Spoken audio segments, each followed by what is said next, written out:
Hi folks, welcome back to the channel. My name's Drew, I'm an exercise physiologist, I'm a registered acupuncturist, yoga teacher, Qigong, Tai Chi teacher, and just an overall movement nerd. And I really love combining Eastern movement practices with our modern understanding of neuroscience and exercise physiology and rehabilitation. And the key fundamentation, kind of like fundamentals of all that, is understanding anatomy in terms of functional anatomy. So functional anatomy is how the body actually moves, so the function of movement. And to understand that, we need a good understanding of the skeletal structure and the muscular system, and the basic kind of concept or the principle that when a muscle contracts, it pulls. So the muscle fibers pull across each other. So if, for example, we take the muscles in today's lesson, which we're going to look at, is the forearm extensors. When this muscle here, the flexor carpi radialis, contracts, it's going to pull. So each ends are going to have a pulling movement onto it. So at this end, where it attaches onto the humerus here, on the medial epicondyle, it's going to create a pulling movement. And on the other end, where it attaches on into the wrist, it's going to have a pulling movement on the wrist. So then potentially it can move or influence both bones or both joints. And so the one that's stable or is supported is the one that's going to be relatively still, and the other end of the bone is going to be the one that creates the movement. So that's what we call a single joint movement. If we do both joints moving together as muscle contracts, it's called multi-joint movement. It's much more complicated, much more complex movement. So for these movements to occur, it requires other muscles in the body. So for example, your triceps to be isometrically contracting to stabilize the elbow joint, so that when the forearms contract, they can move to wrist. Or maybe the biceps will be contracting isometrically to stabilize the elbow joint. This forearm muscles contract, and then you get wrist flexion, which is bending the wrist. Okay. So the movement can become quite complicated, quite complex, lots of interactions or synergies or muscle couples are working together. But before you get into that kind of level of understanding, what you want to do is just take one muscle at a time and just kind of appreciate what it does on its own in an ideal scenario. So strap on in, grab yourself a cup of coffee, a cup of chai or a tea. Nice. And let's have a look at the flexor muscle group. So we are using Complete Anatomy. This is the link in the description for the app. As always, we've got all these different areas down here that we can explore. These are the different systems of the body. And today we're really looking at the muscular system, maybe a little bit in the connective tissue or the fascia. And we're going to look at one nerve, particularly the median nerve, which you'll see why. But so we're leaving a lot on the table, so I highly recommend you just kind of go over to Complete Anatomy and get the app. It's really, really a great tool to learn. So quick overview. So the forearm flexors are basically the muscles on the forearm, or if you're standing in the anatomical position, so you're standing the palms forward, thumbs are out, that's anatomical position. They're the muscles on the front and the anterior component. So these are really your gripping muscles and your finger dexterity muscles. And they also do assist in elbow flexion or bicep curls. So when you're doing any kind of bicep curl, row, chin up, you're going to use these muscles a lot because they do help in bending the elbow or flexing the elbow, which we'll explore. So we have, starting from the lateral to the medial, we have got pronator teres here. Then we have our flexor carpi radialis on the right. And so this is the right I'm looking at. And below that, we have palmaris longus. And then below that, we have flexor carpi ulnaris. So ulnar is the little finger side. Thumb is always your radius side. So underneath here, we have superdigitorum, flexor digitorum superficialis. And below that, we have flexor pollicis. Pollicis is the thumb muscle here. You can see the tendon coming in through here to the thumb. And we have here pronator quadratus, which is going to pronate or turn the palm over. So we're going to break down each one of these muscles individually and have a look at their action. And a couple other important structures. So we have here the palmar carpal ligament. So it's a big ligament there. And on the back of that, you've got the extensor retinaculum. So these two big ligaments essentially hold all these tendons in position here so they don't kind of like pop off the bone. All right, so they are really, really strong, big, thick ligaments, or retinaculums. Essentially, it's the same thing. And you can see the line of the fibers coming through this way. So they act like a kind of like a bracelet to hold all the tendons in position and also protect them as well.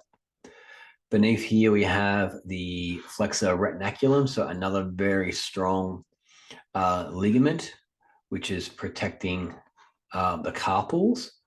And so if we kind of ice or fade to hide that one, you can see the ligaments are coming underneath there. So that's kind of protecting those. And then we have here the palmar aponeurosis. So this is the kind of the stronger connective tissue that goes around the tendons that goes into the fingers. And when you, say, for example, if you contracting your palmaris longus, it's going to tension all four of these fingers. So you get that kind of tensioning in the palm through the fingers. Just as a side note, we've got a really nice acupuncture point just sitting in here called Lao Gong. So if you do any Tai Chi or Qigong, this is a really important acupuncture point just in here. Typically, you'll find acupuncture points where there's lots of connective tissue cross-linking or cross-bridging. And so this is like a super highway of energy running up the arm. And we're also going to look at the median nerve, but we'll save that one to last. So let's go through the muscles. So when you're looking at muscles, the first thing you want to do is do the origin and insertion, which tells you where they are on the bone or on the skeletal system. So we come over here to quick facts on information. Origin medial suprachondral ridge of the humerus. So the suprachondral ridge of the humerus is this kind of inside ridge here. Supra meaning above, ridge, condyle. So this is the condyle, super above, and this is the condylar ridge.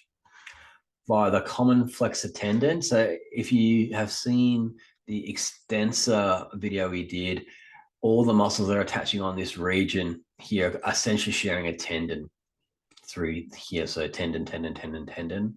So if you get golfer's elbow or medial lateral epicondylitis, medial epicondylitis, medial lateral. I do actually have a client who's got both at the moment, which is a bit nasty. It's pretty rare to have both, but that's okay. We're also going via the common flexor tendon and to the medial aspect of the coronoid process of the ulna. So the coronoid process of the ulna is this region through here. Coronoid process. Okay, so that's the origin. Inserts onto this bone here is going to be the radius. So insertion middle 1/3 of the anterior lateral aspect of the radius. So if this is from the front, so middle 1/3. So if you kind of divide the radius into thirds, so top third, middle third, bottom third. So kind of this middle top third here in through that region there. So it's closer to the elbow crease than it is to the wrist. Now, when the muscle contracts, so imagine that the elbow is quite stable, so it's going to create a pulling movement there. And so this is what's called pronator teres. So it's going to go from palm flat to palm over. So that's pronation and that's supination.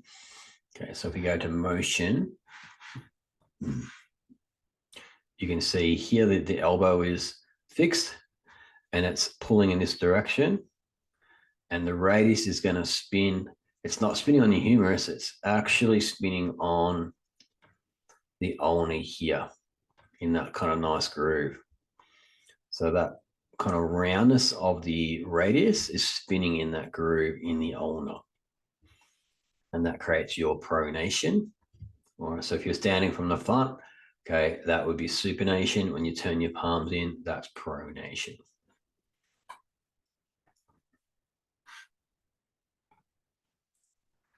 Okay, next muscle along, we'll go to this one. flexor carpi radialis. So let's go to our info first. Origin, medial epicondyle of the humerus. So the medial epicondyle of the humerus. So that's this region here. Medial epicondyle. This is the lateral epicondyle.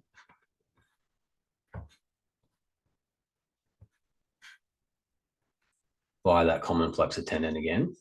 Insertion, palmar aspect of the base of the second and third metacarpal bone. So palmar, so it's going to mean to the front. So let's hide that one. And let's hide that.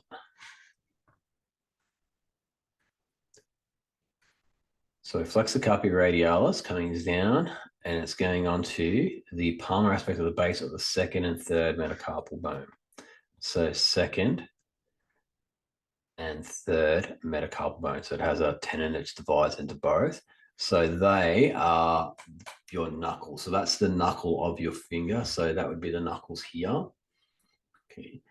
So the metacarpals themselves basically are halfway down the palm in here. So here's the thumb joint there. So your thumb joint's there. So your metacarpals are going to be following this line through here. So it's kind of mid-palm, if you will, mid-palm. And we go into motion, two actions that this muscle does. So we have wrist abduction. So that's thumb out to the side. Okay, so when you're moving away from the midline, that's abduction. So you can see that pull coming up through here, and it's pivoting at the wrist joint.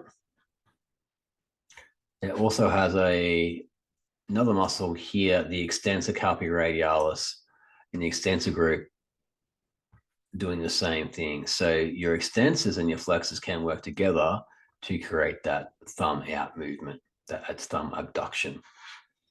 And then we have flexor wrist flexion. Okay, so pulling on that second and third metacarpal. Okay, it's going to be working with all these other muscles underneath here as well, which we'll talk about. And that's going to flex the wrist. So if you're going to grip something and you bend the wrist over, that's creating the flexion. So you can do this movement with your fingers straight and the finger's not moving because this muscle here is only going to the metacarpals. It's not going to the phalanges. But when we bring in the kind of the palmaris muscles, which go into that aponeurosis here in the palm, that's when you can start to move the fingers. Okay. So you can isolate different parts of the wrist with different movements because you have muscles going to different aspects of the hand itself. Okay, let's go to the next superficial one next to it, which would be this bad boy. So it's our palmaris longus muscle. And here it's going to thread down into the finger tendons through here. So origin, medial epicondyle of the humerus via the common flexor tendon. So this region here is a busy real estate. We got lots of muscles attaching on here. Insertion, the palmar aponeurosis and flexor retinaculum of the hand. So if I go back from, I'll put it back in. So if you're using complete anatomy, all you need to do is, if you know the structure you're looking for, just go to the search function and you can type in palm apon eurosis aponeurosis, and it'll hopefully pop up there somewhere. You've got to make sure you spell things correctly. Where are we? Connective tissue, aponeurosis.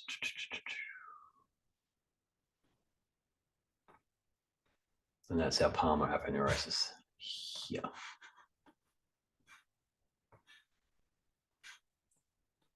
So as you are contracting your palmaris longus muscle, it connects into the aponeurosis here, and you can see how it threads into the finger bones or the phalanges. So that's where you get a lot of your dexterity comes from, different finger muscles. And a lot of other small muscles that go individual finger muscles, which are helping you with those kind of fine motor movements. Then right next to that is going to be our ulnaris, flexor carpi ulnaris. So flexor because it's a wrist flexor, carpi because it's going to the carpal bones, and ulnaris because it's on the ulnar side. So medial epicondyle of the humerus via the common flexor tendon, proximal 2/3 body of the ulna, and the occlusion of the ulna. So let's just isolate this one. So it's a very big, thick muscle, and it's attaching right down the ulna, essentially. Kind of like your quad or your hamstring, attaches onto the bone all the way down.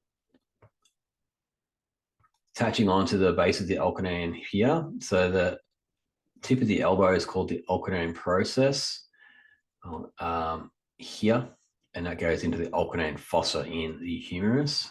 So that creates your hinge joint, and here's your medial epicondyle.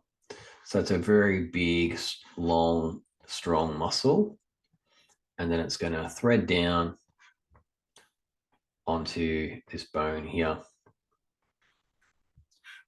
So we go back, we can kind of highlight that bone, which is your pisiform bone.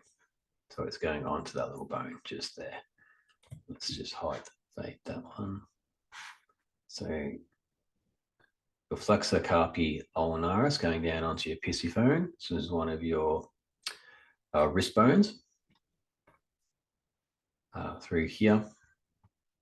The little floating bone, it just kind of sits on top of this bone here. This is your triquetrum. So there are 8 of these little carpal bones here, making up the base of your palm. And those 8 bones through here, 1, 2, 3, 4, 5, 6, 7, 8. They come together in this like nice jigsaw pattern, and they provide stability, but also some kind of movement in the hand and the palm as well. So you can kind of grip and you can mold your hand to different surfaces and provide support. It's a fairly ingenious kind of structure.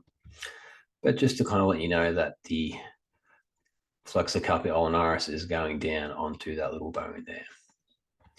Okay, so that's the superficial ones. Let's have a look at some of the deeper bones. So we have this bone here, the flexor digitorum superficialis. Let's check this one out.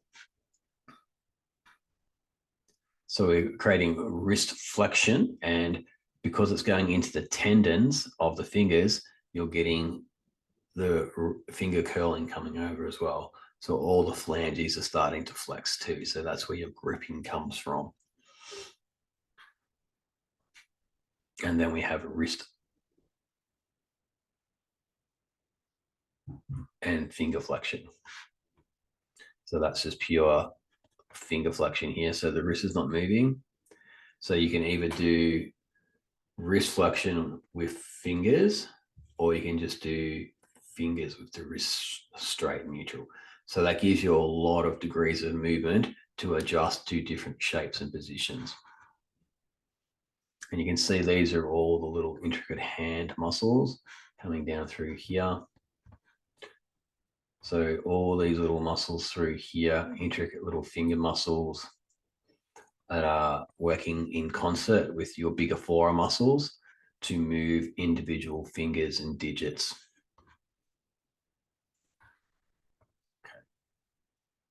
Good. And then below that, we have another one, flexor pollicis longus. So this is your thumb. Let's isolate it. Here's your thumb muscle. Okay. Insertion, origin, anterior surface of the radius in adjacent interosseous membrane of the forearm. So anterior is the front of the radius, and the interosseous membrane is going to be a thick connective tissue that goes up between the spaces. Same on the tibia and the fibula in the lower extremity. Got this strong connective tissue, and some of the muscles attach onto this connective tissue.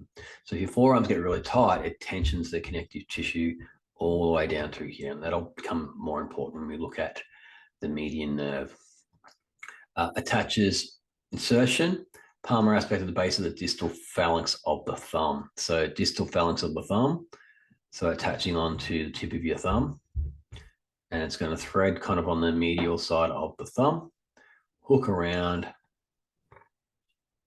kind of between these bones through here. There's a little groove, often just sits in the radius there where the tendon kind of sits in and kind of travels through. And that's your thumb muscle. So it kind of comes through the middle of your palm and out to the side. So when we look at the motion, you have that curling of the thumb under. So that's the flexion of the thumb. So that's your gripping. What separates us from the animals is opposition of the thumb. And then we have flexor pollicis longus thumb opposition. So that's where you can bring your fingers together. Okay, so there's your fine motor unit kind of movements there. So you can see that muscular pull coming up through there. That's your thumb muscle. And below that, we have this big, thick muscle here called quadratus, pronator quadratus. Let's isolate it. So quadratus, because it's like got a quad shape, a square shape. Fibers going horizontally. Okay, so origin, anterior aspect of the distal 1/4 of the ulna. It's a distal 1/4, so it's a fairly thick muscle. Insertion, anterior aspect of distal 1/4 of the radius. Okay, so we're going from ulna to radius. And then its action pronates the forearm at the radio-ulnar joints. Okay, so let's have a look at that in terms of movement.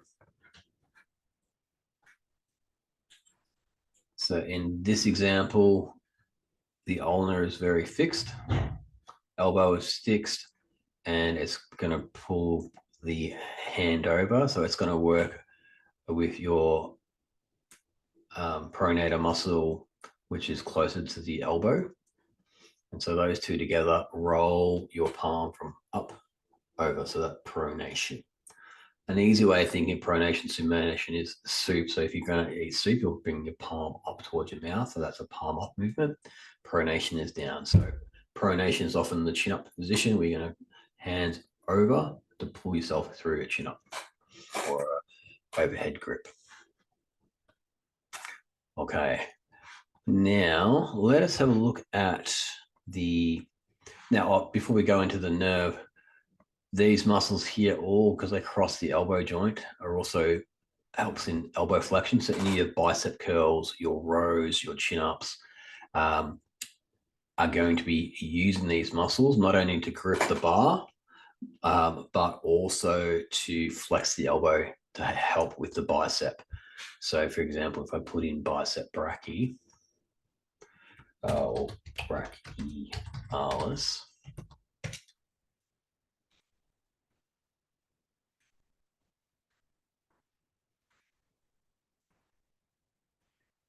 so you have brachialis here. Brachialis is attaching onto the humerus, and then it's going to come down onto the radius, no, the ulna, correction.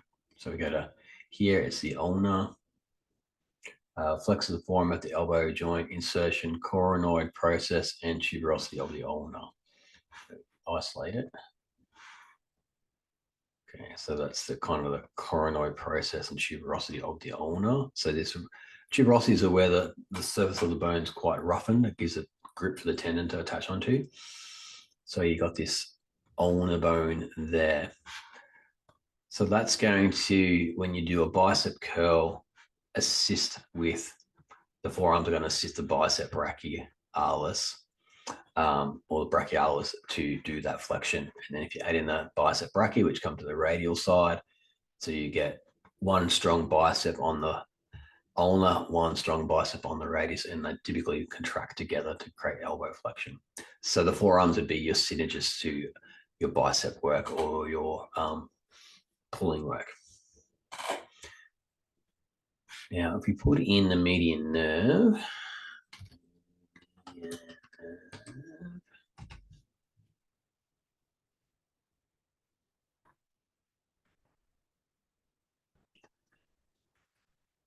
good.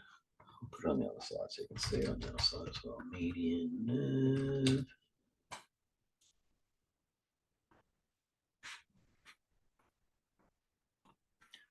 All right, so your median nerve is the forearm nerve.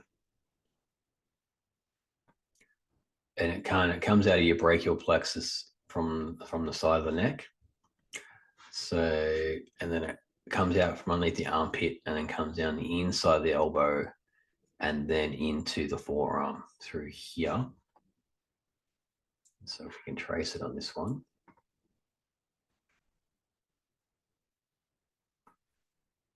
So the median is going to come right down through here and it sits underneath the flexor retinaculum. And that other retinaculum here that we had in position before, which my mind has just gone blank, but you recall the one I'm talking about, the flexor ligament. I think it is. Let me put it in there. Flexor ligament. Dun, dun, dun.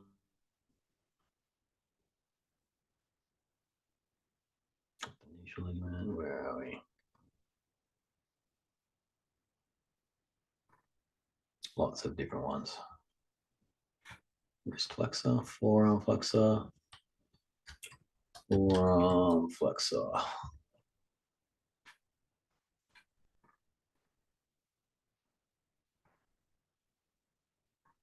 Where'd it go? Where'd it go? Where'd it go? It's not gonna pop up. That's okay. So we did have that nice big ligament here, which is basically keeping the tendons in position. So you've got this one here, the palmar carpal ligament, and then you've got the flexor retinaculum. Let's stick flexor retinaculum. Did it pop up? Perfect. Flexor retinaculum of the wrist on the right. We want it on the left.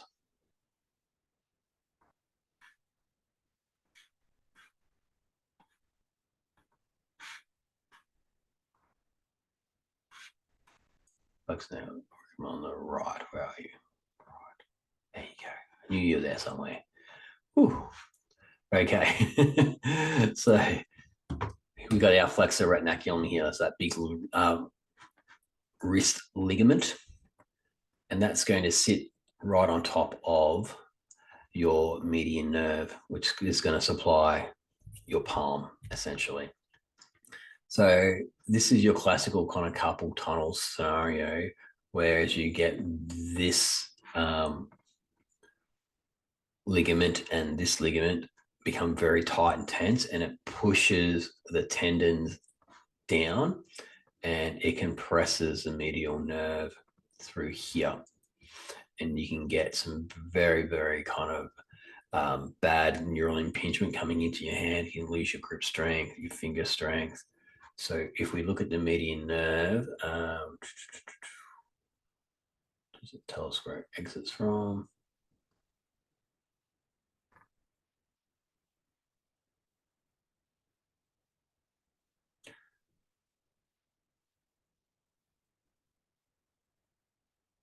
So the median nerve and its branches provide the nerve supply to the elbow, wrist, intercarpal joints, anterior muscles of the forearm, muscles of the digits, and the skin of the palmar and thenar eminence.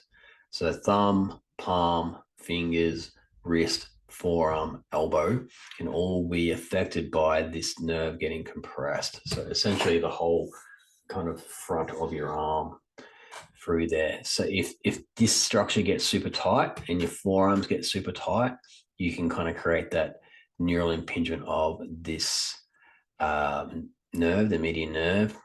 And I've helped a lot of clients actually avoid a carpal tunnel syndrome, where they come in and they basically are releasing the tight connective tissue that you're essentially cutting it to kind of like give it space. But if you do the right mobility exercises, the right stretching, right strengthening exercises, if it is truly coming from this region, you can treat it, and you can, in my experience, avoid surgeries. There are some people who do need it, but if you do all the work underneath it and underpin it, and then you follow it up by going into the forearm, into the biceps, okay, anterior delts, and freeing up the neck, and that comes up into our shoulder kind of series we're looking at about how to use your shoulder properly. Okay, that can free up that nerve, and so you can get this kind of problem in the wrist, which could be coming from the wrist, it could be coming from the forearm, it could be coming from the elbow, or it could be coming from the axilla, armpit region, collarbone, or neck. So when you see a physiotherapist or an exercise physiologist, a chiro, an osteo, part of the reason why our training is so extensive, like 4 years, degrees, is because we need to be able to kind of like work out where this stuff is coming from, and then how to kind of address it. So like relief symptoms, they give people relief in the short term, and then hopefully long term provide them a solution, a fix, if you will, to the actual condition itself. And with most musculoskeletal conditions, if you put your detective cap on, you can kind of figure them out, and you can, if your people are patient and do the right things, you can resolve the issues. Then the big issue with carpal tunnel, there's usually a work role that comes with it. So people who are in desk jobs doing a lot of kind of IT work, sitting, or fine motor skill work, hairdressers get a lot of carpal tunnel issue. Sparkies, electricians who are working overhead in awkward positions. One of the worst ones I've seen was actually a miner, and he was doing a lot of actual manual labor in the mines. They do a lot of physical work in the mines. So a lot of kind of like sledgehammering work and stuff like that. He had a really, really nasty bout of kind of carpal tunnel where he couldn't actually grip his tools, but we managed to kind of resolve that, and he could go back to work pretty quickly. It's just because he did a lot of weight training as well, and these muscles he just got so tight and so overdeveloped, and these ligaments, this retinaculum they got so stiff and restricted because these kind of tissues, they need movement to lubricate them. So there's like an oil that is secreted in the connective tissue called hyaluronic acid, and hyaluronic acid requires movement to stimulate the secretion of that oil in the actual tissue, so the fibers can glide across. It's like WD-40, but for your body. So if the tissue's so tight, it's locked down, and it can't mobilize, it won't slide and glide. The tissue gets really stiff and kind of dehydrated, if you will.